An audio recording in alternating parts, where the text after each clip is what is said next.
Today we are here to honor an individual who's part of this new generation of leaders, who has over 10 years of strategic planning and program management experience, and demonstrates a deep commitment to community through support of the Superintendent's Foundation Board, the Health Information Project, and cultural programs at the Adrian Arsht Center. I am pleased to announce that this year's emerging leader is Ms. Michelle Abbs.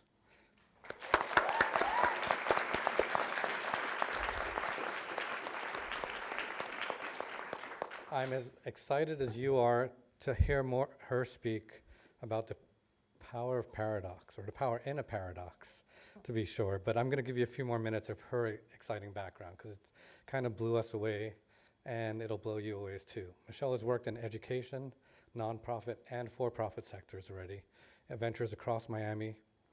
Throughout her work as an educational leader, she set strategies at a regional level, led execution of learning experiences, and coached over 400 teachers in Miami-Dade County Public Schools. Through her work as director of WinLab Miami, Michelle has provided female entrepreneurs with an inspiring community and a rigorous experiential process that catalyzes innovative thinking and enables them to successfully scale their businesses.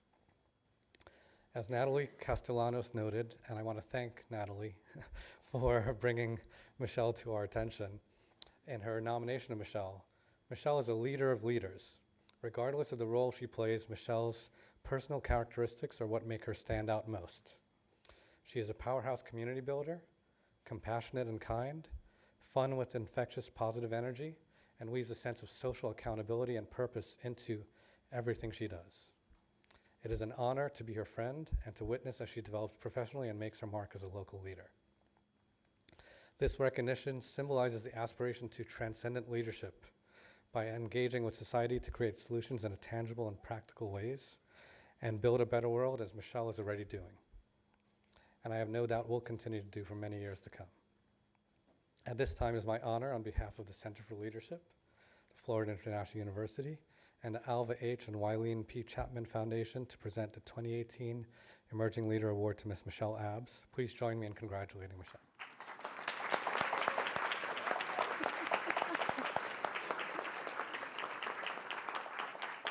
Sure.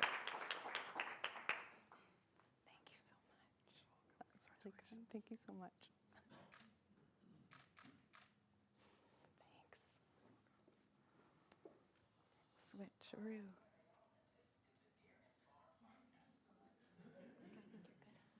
Switch.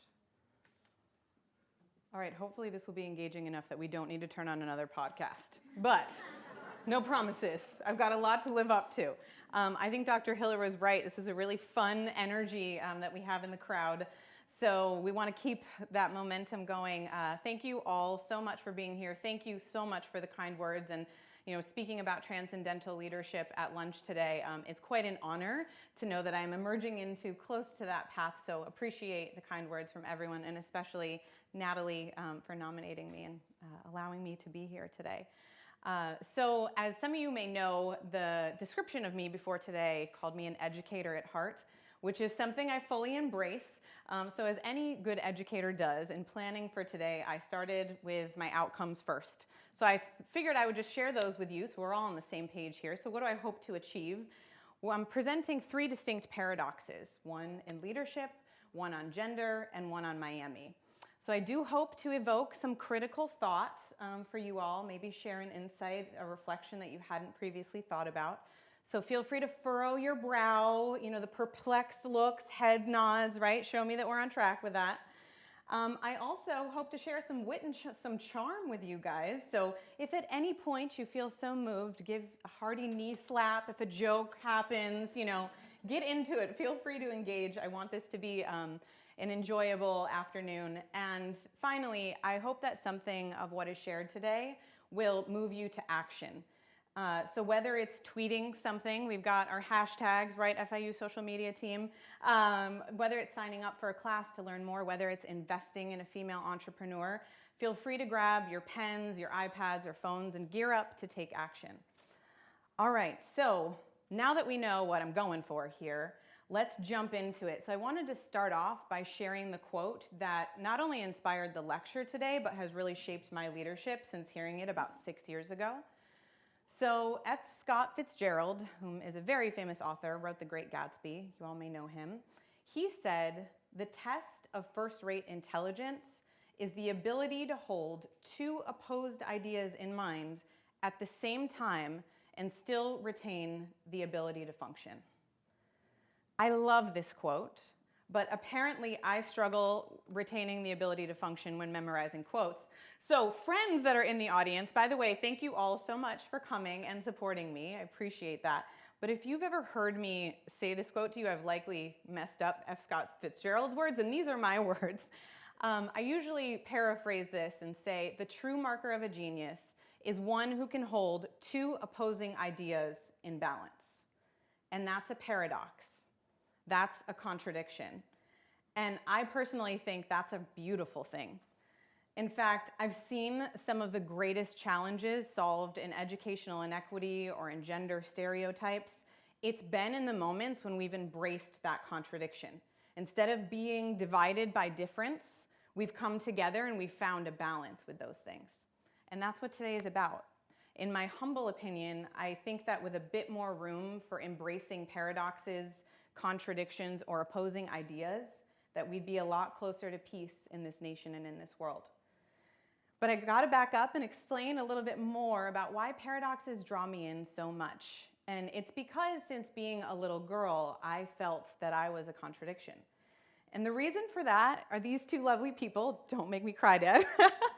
This is Mom and Dad, who flew here from Grand Rapids, Michigan. They've been up since 4 a.m. So round of applause for the universe's most supportive parents. So my father, Perry, was the third of 4 boys born in Sturgis, Michigan, and you haven't heard of it because it's a very rural town. In fact, instead of playing sports against the big rival high school, my dad played sports against the Amish kids down the street.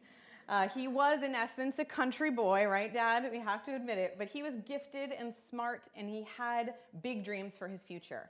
So instead of taking over the family business, he left to pursue a degree and a career in business. My mom, the daughter of Syrian immigrants, shared that passion for a career in business, even when women weren't as welcome in the workplace.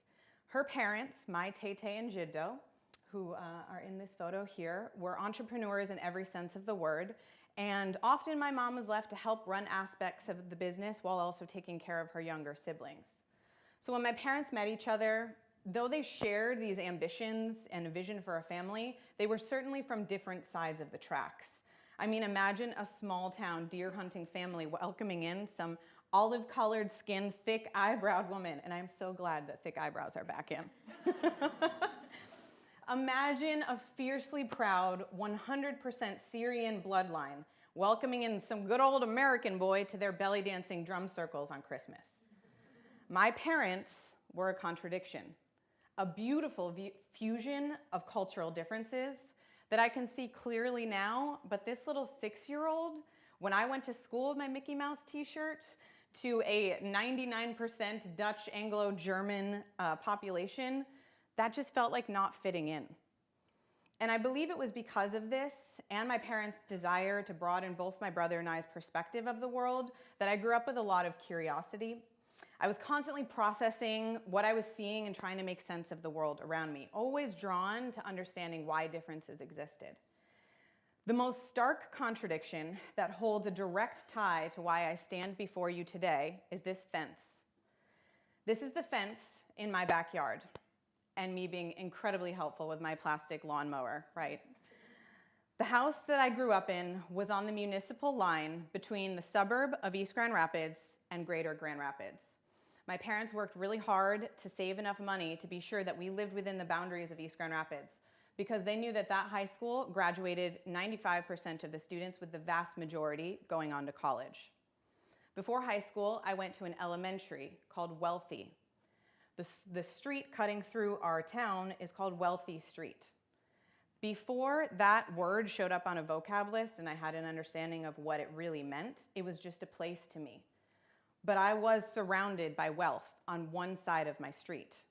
2 cars in the driveway, lake houses on Lake Michigan, boats, all the fun toys that you could imagine. Meanwhile, the neighbors in the backyard of that fence, they played basketball into a hoop that they cut out the bottom of a milk crate. One side of the street was mostly white, one side of the street was mostly black. I learned later that the high school that the kids just 1 block away from me went to only graduated 50% of its students. It was labeled a dropout factory. I remember realizing that something was different. In the long Michigan winters, our streets and sidewalks were plowed, but you could barely traverse the road just 1 block away. Not that we did very much, because it was like we knew that we weren't supposed to mix. Occasionally, we'd have a lemonade sale and there'd be some crossover, but after a few bikes were stolen or houses were broken into on our side of the street, that separation became more acute. This division, this fence, became the literal and figurative call to action for my life. I didn't think it was fair. What if I had been born 1 block away? And that question followed me and ultimately made me decide to join Teach for America and work to dismantle educational inequity. And in pursuit of what seemed like a really solvable problem to my 22-year-old self, yes, we are gonna fix education in America, I stumbled upon the first paradox of leadership. It's all about me, and it is not about me. When I moved to Miami in the summer of 2006, I embarrassingly have to admit that while I was compelled to be a social justice fighter, I was also pretty darn excited to tell all my friends up in Michigan that I lived in Miami. I mean, how cool is your life? You're at the beach all day. Where I was gonna live was very high on my priority list in that moment in my life. But I quickly learned that me and my priority list were not on Miami-Dade County Public Schools' priority list. Joining to be part of Teach for America means that you can teach anywhere within this entire county. We know how big this county is. So that meant I could be a teacher in Homestead. Oh dear, what if I was gonna be in Homestead? How was I gonna brag to all of my friends about living on Miami Beach? And now I'm making fun of 22-year-old me because clearly it was not about me. I was there to break down that fence. This wasn't about me, and yet it was about me. I knew that I was about to embark upon the most mentally challenging, physically exhausting commitment of my mind, body, heart, and soul, with my family still being in Michigan. So I needed to feel at home somewhere. This was equal parts about me and not about me. Self-care and prioritizing my needs in work that required to give of myself was a profound lesson that I carry with me today.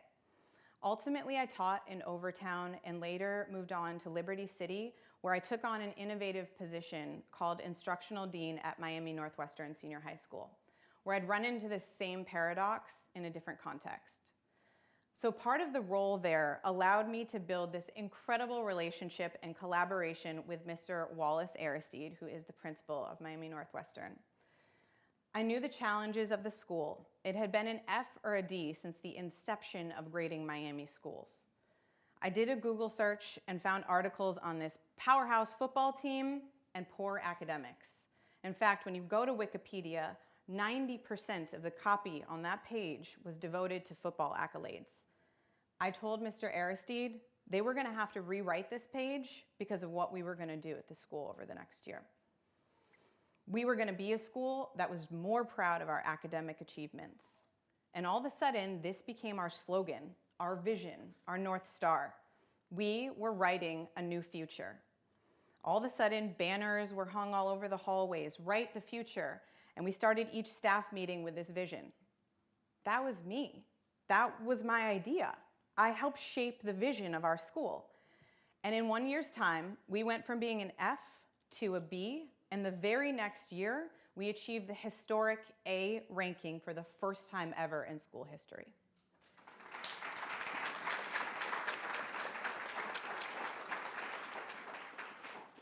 We wrote a new future. We did change the Wikipedia page too, so you can go back and check that out. And when Aristide would speak to the staff or to press, he'd credit me in helping to achieve this monumentous accomplishment. It was about me, and that made me feel horrible. I felt guilty for being recognized. I felt guilty for being called out for 2 reasons. 1, because it wasn't all about me, and 2, because I wasn't comfortable balancing this paradox yet. For any one person to take credit for an achievement like that is absolutely ludicrous. It was a collective effort. The leadership team at the school who was on board with the vision, each teacher who spent 180 days teaching his and her heart out, every single student who showed up every day, gave their all, applied themselves. They made that become a reality. Every parent, grandparent, sibling who prioritized academics, checked in on homework assignments, got to school on time, that A rating is their win. It was so not about me. And yet, without me, would it have happened? I had to lean into part of that accomplishment. And it's hard for me to even say this. I stumble on the words right now in front of you all because I fear, what do they think about me taking some of the responsibility for this? Like, who am I? Have you ever felt that? Have you ever felt scared to lean in to your accomplishments? But what I've found is that when we allow ourselves to make it about us, first, gosh, that feels really good. Like to say, wow, I had a part in that. My effort paid off. We should allow ourselves to feel good about the work that we do. But also by stepping into this moment, and letting it be about me, it expanded positive impact. The district decided that setting visions and having this innovative instructional dean role mattered. And so I was promoted to run a team of 5 more instructional deans and achieve similar outcomes at 5 schools. And now I know this is where the story is supposed to end, right? So 5 more A's came. Well, that's not what happened. Some more A's did come, but not all of the schools were able to achieve the same thing. And I'll tell you why. Because when it's not about you, that means taking a back seat. That means being humble. That means being collaborative. And we weren't able to replicate that at every school. So when it's about you and you can fully own and feel your successes, you have to feel your missteps too. So I stand in front of you and say, yes, it's about me as a leader. I help achieve something that I'm very proud of, but then we couldn't replicate it fully. This is where balance comes in. You have to hold on to both ideas equally. Believe them both at the same rate.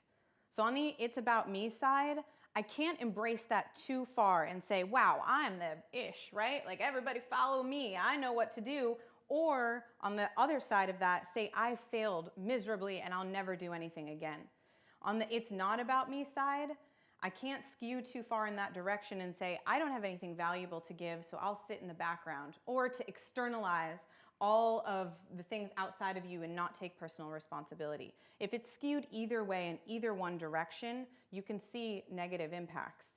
So hold these two in tandem, completely equal. Think about a time that you've achieved something that you're most proud of.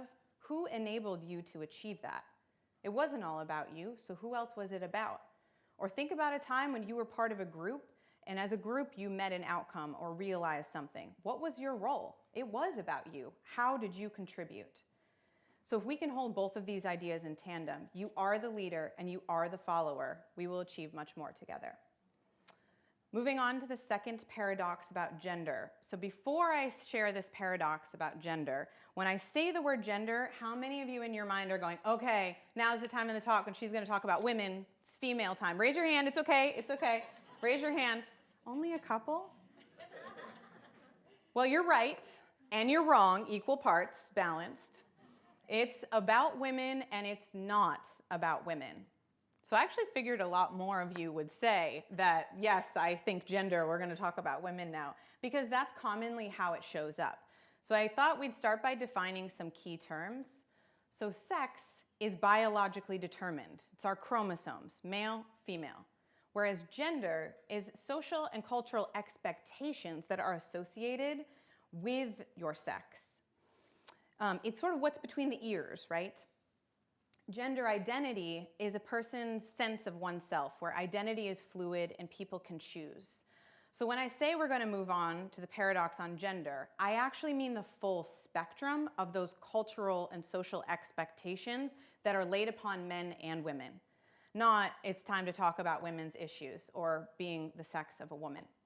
Because nowadays we see people increasingly making a choice on gender and people falling all across this spectrum on their behaviors.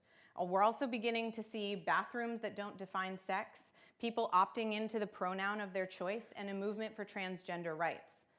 Yet, this gender schema, or our intuitive hypotheses about the behaviors and traits and preferences of men and women and the roles that they should take up, that's still really prevalent, and it impacts each of us in our everyday life. So in this way, it's not about women, it's about all of us. In my current role as a director of Babson College's WIN Lab, we talk about this all the time.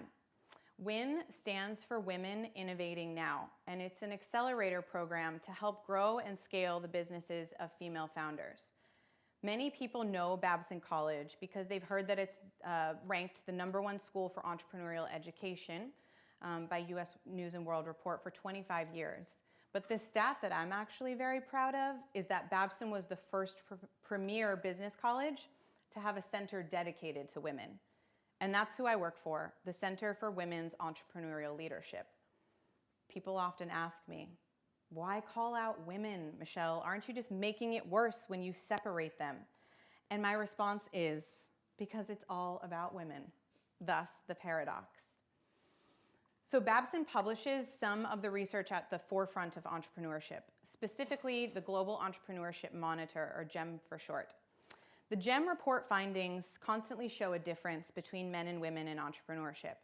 A stat that I think is really important to consider is that for every 10 men who start a business, only 7 women do on national average. Here in Miami, for every 10 men who start a business, only 6 women do. So it doesn't end there. Starting a business is not, the finish line. In order to grow and scale that business, businesses need capital.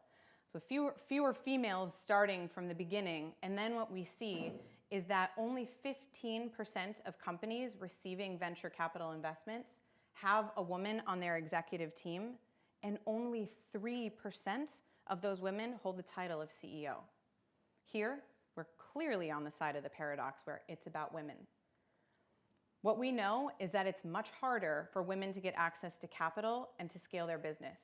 One barrier in particular is called homosocial reproduction, or homophily, which is when in social or professional arenas, men are more likely to prefer men and women are more likely to prefer women.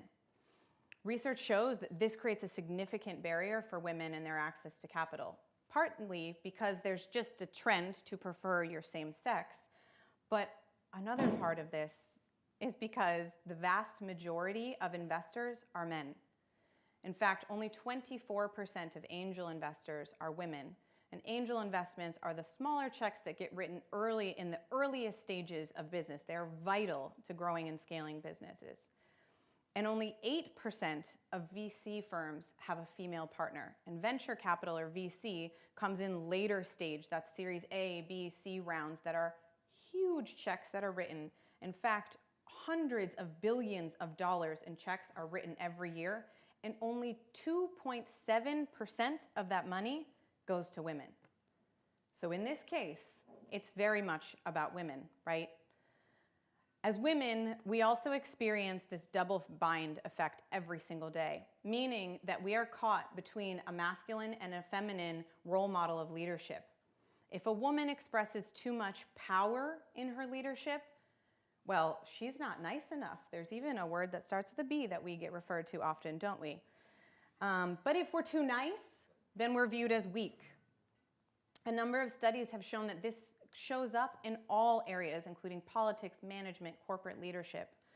One of our professors did a study recently, and she said that while we assume that women entrepreneurs are discriminated against just for being a woman, her research actually showed that they're penalized for exhibiting stereotypically feminine traits. In fact, men are also disadvantaged when they display feminine behaviors in the pitch room, while women, on the other hand, were not penalized if they projected more masculine behaviors. So what this is telling us is basically there's a penalty if you act like a girl or you act too feminine. And both men and women experience the same thing. The study found that masculinity and femininity, rather than male or female sex, affects entrepreneurs and how much capital they will receive from investors. For example, your tone of voice, the higher pitched used by both men and women equals less funding. And even more worrisome is the 4 traits that were characterized as feminine in the study were warmth, sensitiveness, expressiveness, and emotiveness. The more that both men or women showed any of those behaviors, the less likely they were to get funding. So how do we embrace this? How do we balance this? Well, first of all, the proverbial we here who has to take action on this, it's not all about women.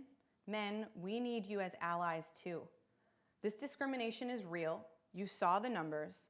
Disparities based on sex of being a woman still very much exist. But yet, it is not just about women. It's about gender and behavioral expectations. Therefore, what we're learning as women is the way I shift those numbers, the way I get more funding, requires a set of masculine behaviors. That's a problem. So I think the balance on the side of it's all about women is that we as women educate ourselves. We understand the inner workings of sexual discrimination, gender discrimination, in order to overcome it. And on the side of it's not about women, that means we all must constantly be monitoring our own stereotypes and behavior expectations. The next time that you are amazingly impressed with a woman, ask yourself, was she displaying more masculine behaviors than feminine behaviors? And the next time you are amazingly unimpressed with a woman, ask yourself the same thing. Was she quiet? Was she too sensitive? Was she emotional? What made you unimpressed with her? And is it in line with one of these stereotypes? So we must embrace both sides of this coin, examine it, be aware of it, monitor for it, and the next time push past our gendered stereotypes. So finally, on to the third paradox about our lovely home of Miami. There are so many contradictions to choose from here. First of all, how many of you are native Miamians? Raise your hands. And how many transplants? So we're about 52% foreign born. So half and half, what we saw here today. So we could talk about our diversity as the contradiction. We could also talk about how this county is both rural and urban. Does anyone live in Homestead? Any home? Yay! Thank you for making, well, actually half of the drive, right? It's a little easier when we're further west. So we've got these rolling fields of Homestead that actually remind me of being home in Michigan. And we also have downtown in Brickell, the most, real estate, business booming with cranes. We could talk about that contradiction. But I think the greatest paradox for us to embrace and balance is that we are ultimately both our city's perception and we are its reality. So we all know the images that people see when Miami is featured anywhere are of our skyline, they're of our beaches. We're known for opulence, mega yachts, huge mansions on the water. And yet 28% of us that live in Miami-Dade County live below the poverty level, which is almost double the national average. That is our reality. There are some parts of our perception that are easier for us to embrace. For me, I hate when people don't take us seriously. So half of my team is based up in Boston, and whenever we're on a conference call, they literally think we're taking this on the beach. I go to conferences, I engage with people in other cities, and they scoff at the fact that we come from Miami. People perceive Miami as a party town, that we're always off having fun, and that whole work hard, play hard mentality is just play hard here. So what does it look like when we embrace our perception and our reality? Roller skates. Go with me here. So I never got into roller skating, but it was all the rage in the 90s on Miami Beach. In fact, we still have a healthy skating population. Are there any roller skaters here today? Any rollerbladers? Okay, see? It's still thriving. It's okay, they're embarrassed. It's cool. When I Googled rollerblades Miami for the image for this slide. And let's just say this is the least graphic of all of them. I also really wanted to be sure that we credited, Al Maney photos here. So I left it in there. So, if you want to get this later, you know exactly where to go. But this is our perception to the world, right? This is an image that is conjured up when people think of Miami. This may evoke a feeling for you, similar as it does to me, of embarrassment. It's just too playful, right? But the fact that there were so many rollerbladers actually brought upon a very important change on Miami Beach.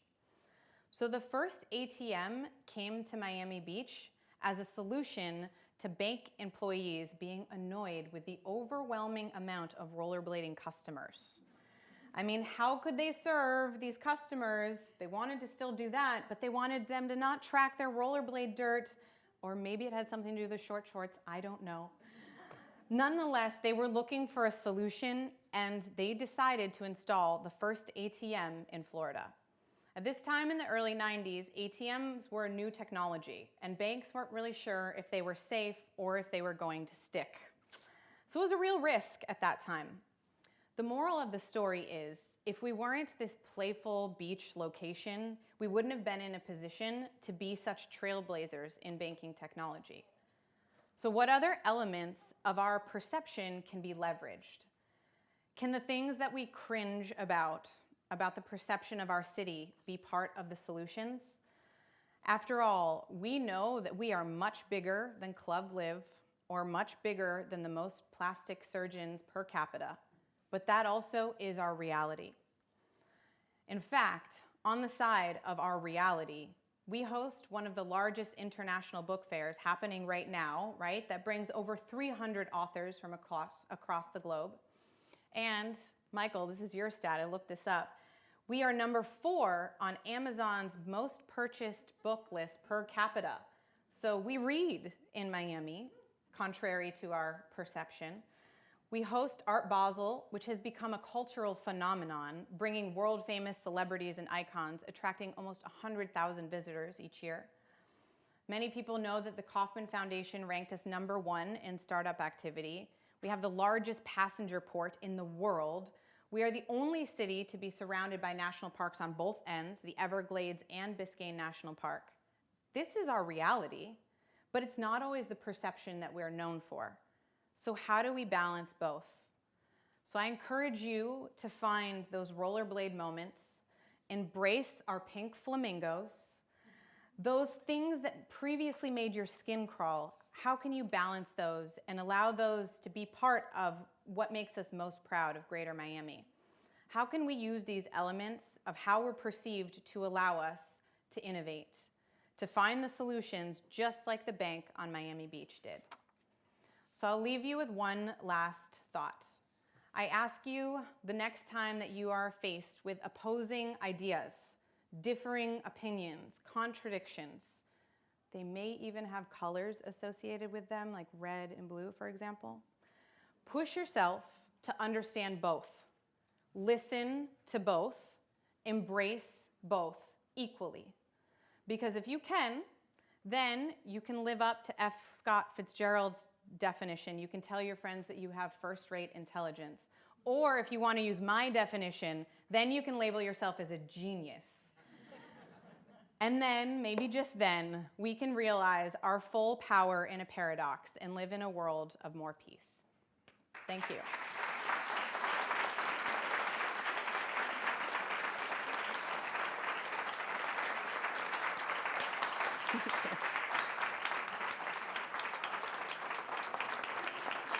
Thanks, friends.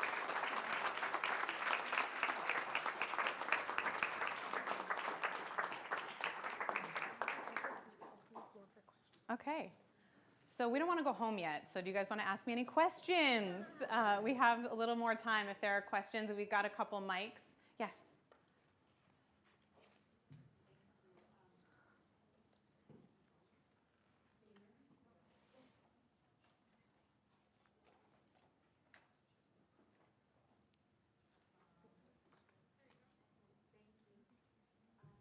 My name is Malaika. Excuse me, Malaika. Hi, Malika. Hi, Malika. Much for coming through.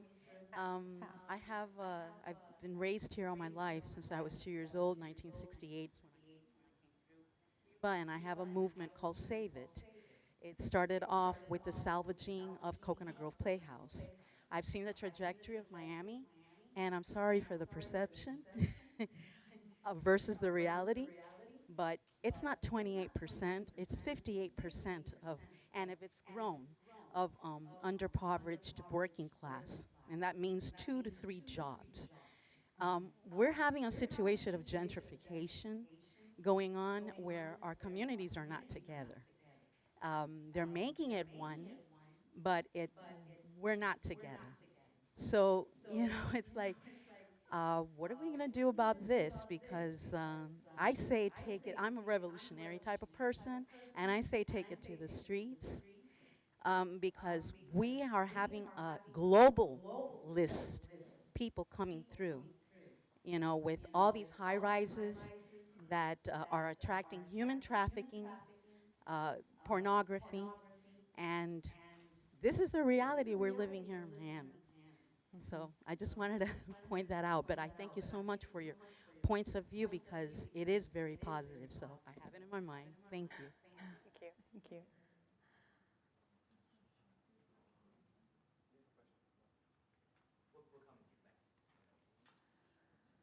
I thank you for coming. I wanted to say that I am a Miami Northwestern Bull. I graduated. Yay! Bull pride. Bull pride. Yes, Yes, yes, and yes. I thank you very much for helping the school because they need it. And I have a daughter that graduated in 2003, and I really and truly appreciate what you did for Miami Northwestern Senior High School. Oh, wow. Thank you. Thank you.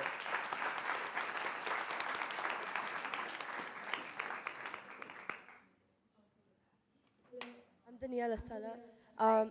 As a leader, what would you do if nobody pays attention to what you have to say, even though you feel like so passionate about it?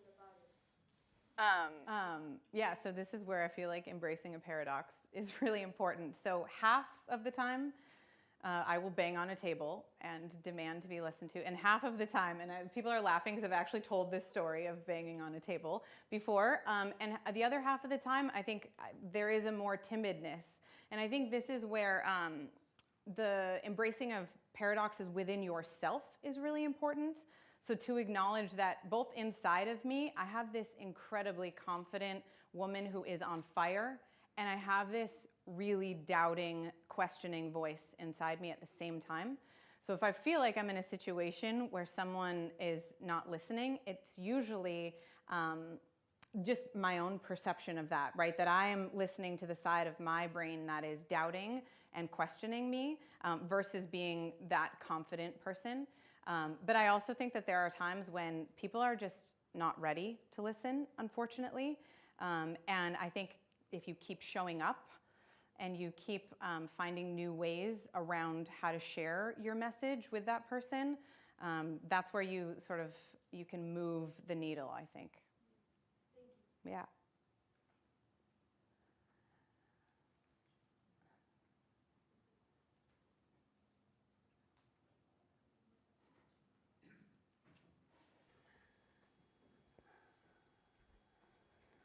Hi, Hi. my name is Lisana. I'm one of the students here at FIU. I wanted to ask you, how do you feel that you should embrace the fact that you make a change and you're a real leader? Because as you said before, sometimes you feel like guilty. Like people are like, oh, congratulations, you did this. So until which point you embrace that actually you did that change, and stop feeling guilty that you're being recognized for that.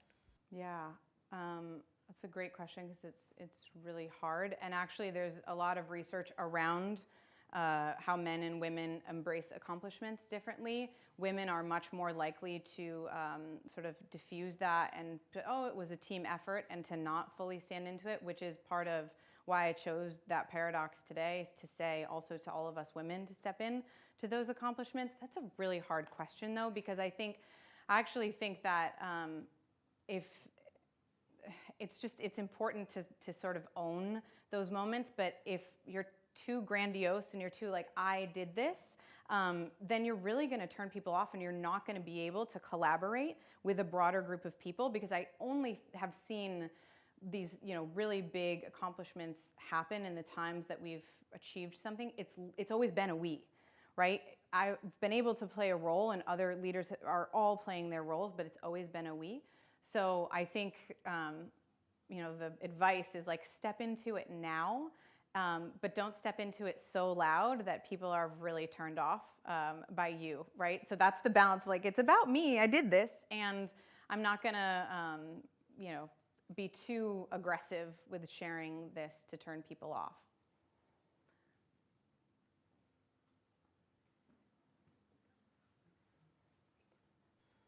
Michelle, your work leading WinLab is really beautiful. What can everyone in this room do to support your mission? Yeah, so I'll ask 3 things. One, if you are an entrepreneur with an idea, definitely get involved with us, because what we are trying to do is nurture the entire ecosystem to make sure that there are more females who are opting in to scaling those businesses. So that number of 6 out of 10 women start compared to the 10 men. So we want to nurture the entire ecosystem. So get involved with us, because we will have more programming coming up, and we would love for as many women that have an idea and they want to scale that to be involved with that. Also apply to our accelerator. We can take up to 20 companies. We'll launch the applications for that next spring.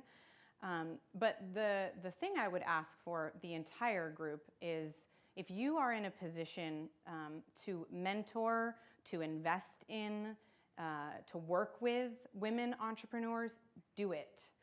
Not, all of us will be looking to get into startup investing. So I would have just said that if that was us as an audience.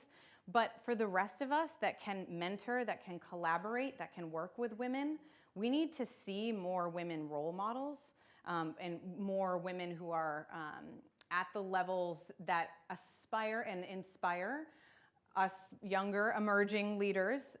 So someone like Cherise Grant at the Miami Foundation, who's been really instrumental for me to look up to her and say what she's achieved and how many leaders she has impacted, that's inspiring to me. So if you're a man in a position of power and you can mentor a woman, bring her on, right, and showcase her and amplify her, do that, right? Give us that space. And if you specifically can invest in women-owned startups, do that as well.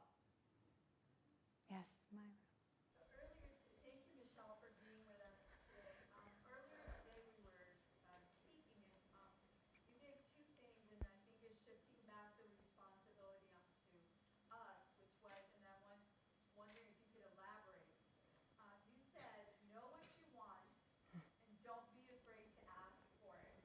And I think sometimes men or women, we don't really know what we want, and we're therefore afraid to ask for it. So could you help us maybe practice that a little bit better? Yeah. And I think you're so right. Knowing what you want comes from knowing what you want. Like, how do you know what you want and vocalize if you don't know what you want? For me, that's why role models have been so important.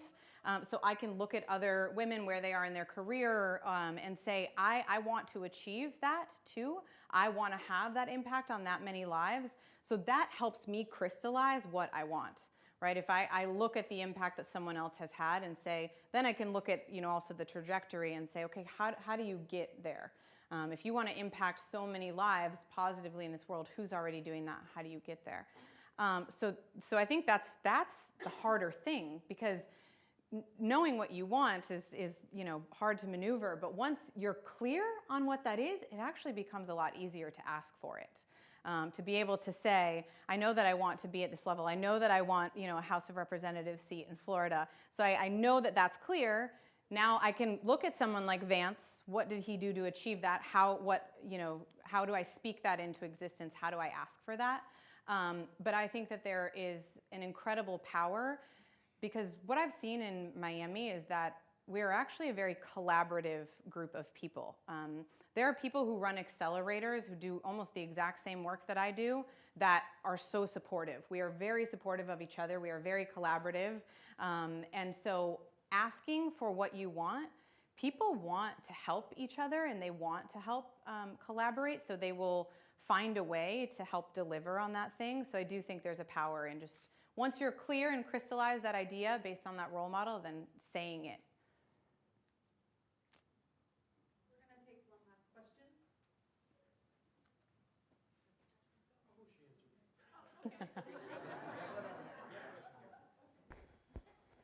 Good afternoon. I have two questions for you.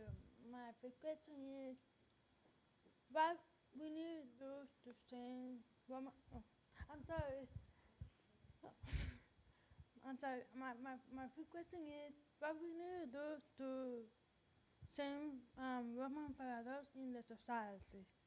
My second question is, if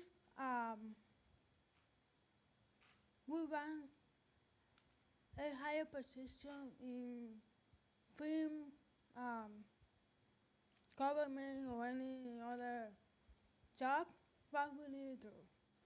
Great question. And actually part of the answer is sitting here in the audience. Marika, where are you? So Marika Lynch, who's here with Ruth's List, Florida, if you are a female and you are interested in running for office, that's who you talk to. So there is a whole cadre of support around women who are interested in holding those positions. And I think that answers part of the first question too, is that there's actually a lot of women supporting women groups. And that's a really important safe space for us to have with each other and to join. So I think if you have, there's tons of firms, I think even JP Morgan, right, has the Women in Leadership. Many groups have this where they will allow that affinity space for women, and then they will also really mentor and role model women leaders. So I would look for those things in the community, but specifically if you want to run for office, I would talk to Marika. And just another shout out, we had an event a couple weeks ago with some women who are interested in running for office, and almost all of them won. Congrats, by the way.